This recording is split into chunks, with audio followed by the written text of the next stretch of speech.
आप लोग भी प्रेम भगवान से कर लेना, यही सार है। यदि नहीं कर पाए तो ये जिंदगी बेकार ही समझिएगा। धन दौलत को पा लेना जीवन की सफलता नहीं है, पत्नी पुत्र प्राप्त कर लेना जीवन की सफलता नहीं है, भगवान को प्राप्त कर लेना, भक्ति को प्राप्त कर लेना, यही मनुष्य जीवन की सार्थकता है।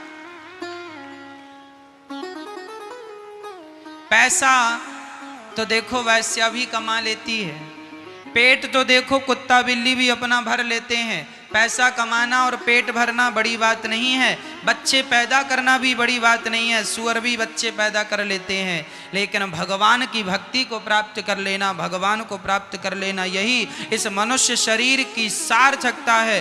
तुम्हें भगवान ने मनुष्य क्यों बनाया है, कभी सोचोगे तो विचार करके आपको पता चलेगा कि मनुष्य ईश्वर ने हमें केवल आत्म कल्याण के लिए, भगवान की प्राप्ति के लिए बनाया है। सब कुछ पाया, भगवान को तो पाया ही। एक राजा थे, वह मंदिर में जाकर, जंगल में मंदिर था, रोज जाते और भगवान श्री कृष्ण की रोज आराधना करते।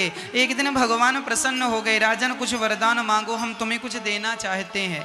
राजा ने हाथ जोड़कर कहा, प्रभु मेरे पास सब कुछ है आपका दिया, कुछ नहीं चाहिए, देना है तो एक वचन दो कि आप मेरी समस्त प्रजा को दर्शन देकर उन्हें कृतार्थ करेंगे। भगवान ने कहा ठीक है, कल सुबह तुम 10 बजे अपनी सारी प्रजा को लेकर आना, मैं सबको ही दर्शन दूंगा।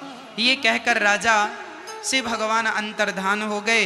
राजा गांव में आकर डिंडोरा पीटता है कि सुनो, कल सबको ही 10 बजे चलना है, 10 बजे के पहले पहुंचना है, भगवान सबको मिलने वाले हैं।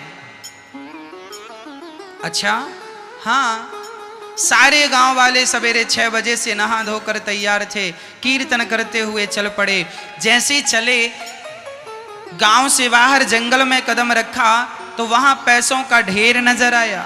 गांव वाले पहली बार इतना पैसा देखे, चढ़ गए उस ढेर में, इतना पैसा पाकर गदगद हो गए। राजा समझाने लगे, भैया आगे भगवान मिलेंगे, भगवान मिलेंगे, रुक जाओ, भगवान को पालो, पैसे के चक्कर में ना बिगड़ो। नहीं माना, गांव वाले नहीं माने। 75% लोग पैसों के ढेर पर चढ़ के पैसा समेट समेट के घर भेजने लगे। कुछ समझदार लोग थे, बोले पैसा पाने नहीं आए, भगवान को पाने आए हैं। वह आगे चले, जैसे ही आगे चले 100-200 कदम तो आगे सोने का ढेर नजर आया। अब वह सोने पर चढ़ गए। राजा समझा रहे हैं आगे भगवान है, भगवान से मिल लो, भगवान से कीमती पैसा और सोना नहीं होता, पर नहीं माने। 2-4 लोग समझदार थे, उतर आए, ना ना ना पैसा ना सोना, कुछ नहीं, भगवान चाहिए। आगे चले तो हीरों का ढेर था। अब वो 4 लोग जो बचे थे वो सब हीरों पे चढ़ गए और वो उतरने को तैयार नहीं हुए। अकेला राजा बचा। बहुत समझाया, टाइम हो गया था। राजा रोता रोता भगवान के पास गया। भगवान बड़े मुस्कुरा रहे थे। भगवान से कहा, भगवान ने कहा आपने तो कहा था कल सबको लेकर आओगे, सब आए नहीं गांव वाले।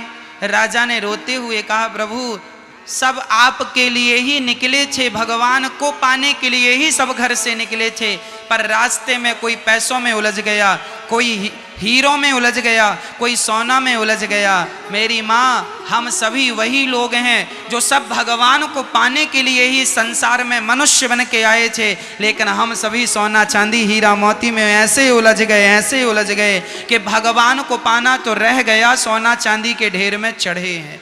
बताओ क्या हम वो लोग नहीं हैं जो सोना चांदी पैसों के ढेर में चढ़े हैं?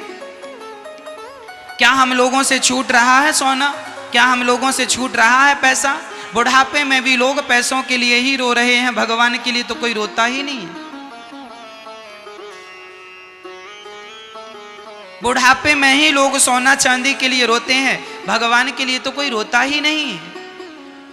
कैसे मिलेंगे भगवान? तुम तो रोते ही नहीं हो, तुम्हें तो चाहिए ही नहीं।